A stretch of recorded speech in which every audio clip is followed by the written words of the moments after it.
జై వారాహి మాత. Welcome to my channel Kalyan Sai talks.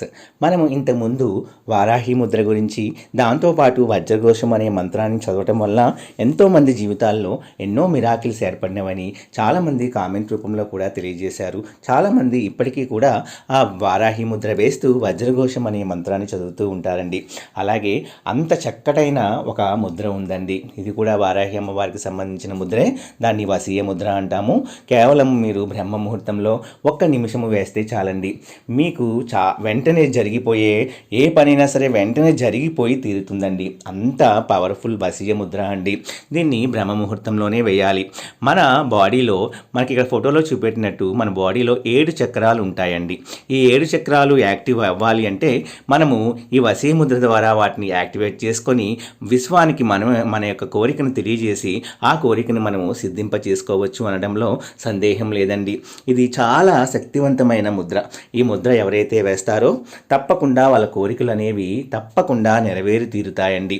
అదే బ్రహ్మ ముహూర్తంలో గనక మీరు మన ఇంట్లోనే మన గదిలో కానీ లేదా స్పెషల్ గది ఉంటే గదిలో కూర్చోవచ్చు.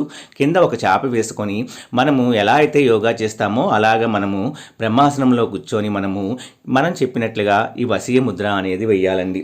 మీకు ఆల్రెడీ వసీయ ముద్ర ఎలా వేయాలో చెప్తాను. ఆ ముద్ర ఎలా ఉంటుందో మీకు చూపిస్తానండి. అయితే ముందుగా మీరు ఏం చేయాలి అంటే మీరు ఒక స్పెషల్ రూమ్లో కూర్చోండి. మార్నింగ్ బ్రహ్మ ముహూర్తంలో లేవండి. లేచిన తర్వాత మనము ఈ యొక్క వసీయ ముద్ర అనేది 1 నిమిషం పాటు వేస్తే చాలండి. చాలా అద్భుతాలు అనేవి మన జీవితంలోకి తీసుకొస్తాయండి. ముందుగా వారాహి అమ్మవారికి మీ యొక్క కోరికను సంకల్పంగా చెప్పుకోండి. మీరు ఏదైతే కోరిక నెరవేరాలి అనుకుంటున్నారో ఆ కోరికను నెరవేరాలని మనస్ఫూర్తిగా అమ్మవారికి చెప్పుకొని మీరు కింద అయినా పర్వాలేదు, కింద కూర్చొని వాళ్ళు మీరు కుర్చీలో అయినా కూర్చోవచ్చండి. ఇలా కూర్చున్న తర్వాత మీరు ఇక్కడ నేను ఫోటోలో చూపిస్తున్నాను చూసారా, బొటన వేలు చూపుడు వేలు రెండింటిని జాయిన్ చేసి మిగతా వేళ్ళని మీరు ముడిచివేయాలి. ఆ బొటన వేలికి చూపుడు వేలికి మధ్యలో గ్యాప్ అనేది ఉండాలండి. ఆ బొటన వేలుని మీ నుదుటి మీద పెట్టుకోవాలి. ఎందుకు అంటే ఈ 7 చక్రాలని కూడా మనకి కంట్రోల్లో ఉంచేది నుదుటి స్థానమేనండి.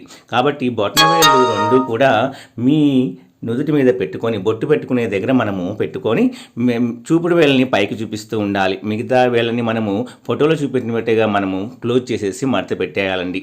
ఈ విధంగా మీరు 1 నిమిషం పాటు కూర్చొని మీరు ఏ కోరిక అయితే మీకు ఉందో ఆ కోరికను నెరవేర్చాలని మనస్ఫూర్తిగా దృఢంగా మనసులో అనుకుంటూ ఉండండి. మీకు ఏ కోరిక అయితే ఉందో ఆ కోరిక మీకు తప్పకుండా నెరవేరిపోవాలని లేదా నెరవేరిపోయినట్లుగా కూడా మీరు ఊహించుకోండి. ఆ విధంగా మీరు బ్రహ్మ ముహూర్తంలో చేయండి. కొంతమందికి ఒక్క రోజులోనే గొప్ప గొప్ప మిరాకిల్స్ కనిపిస్తూ ఉంటాయి. అలాగే మీరు ఒక 2-3 రోజులు చేసినా కూడా కొంతమందికి ఫలితాలు అనేవి కనిపిస్తున్నాయండి. ఇలా మనం వేయటం వల్ల మాత్రము తప్పకుండా మన కోరిక దగ్గర దాకా వచ్చిపోయే కోరికలు ఏవైతే ఉంటాయో వాటిని మీరు ఫస్ట్ ట్రై చేయండి. తర్వాత మీ తీరని కోరిక ఏదున్నా కూడా ప్రయత్నించండి. తప్పకుండా అందరి కోరికలను మన వారాహి అమ్మవారు ఈ వసీయ ముద్ర ద్వారా తప్పకుండా మన కోరిక మన వశం అయిపోతుందండి. ఆ పేరులోనే ఉంది వసీయ ముద్ర. ఎటువంటి కోరికనైనా సరే మనము వశీకరణం చేసుకోగల శక్తి అనేది ఈ వసీయ ముద్రకి ఉంది. కాబట్టి మీరు ఈ విధంగా చేయండి. బాడీలో ఉన్న 7 చక్రాస్ కూడా యాక్టివేట్ అయితే పని జరగదంటూ ఏమీ ఉండదండి. ముందుగా మళ్ళీ ఒకసారి చెప్తాను చూడండి. మన 2 చేతుల్లో బొటన వేలు ఆనించండి, చూపుడు వేలు ఆనించి మిగతా వేళ్ళు ముడిచివేయండి. ముడిచివేసి ఈ బొటన వేలను మీ నుదుటికి ఆనిచ్చిపెట్టి ఆ చూపుడు వేలను పైకి ఇలా చూపిస్తూ ఉండండి. అంతే. మీరు దీన్నే వసీయ ముద్ర అంటాము. ఈ విధంగా మీరు చేసి చూడండి. మీ కోరికని బలంగా కోరుకోండి. తప్పకుండా అది ఎటువంటి కోరికైనా సరే వితిన్ ఒక్క నిమిషంలోనే మనకి ఈ వసీయ ముద్ర అనేది పనిచేసి మనకి ఆ పని అయ్యేటట్టుగా చేస్తుందండి. అలాగే మీరు రోజు చేసి చూడండి. మీ యొక్క తీరని కోరికలు ఏమన్నా సరే తప్పకుండా నెరవేరాలని మనస్ఫూర్తిగా కోరుకుంటూ సర్వే జన సుఖినో భవంతు. నా వీడియోస్ కనుక మీ అందరికీ నచ్చినట్లయితే please like, share and subscribe and support my channel. Jai Varahi Mata.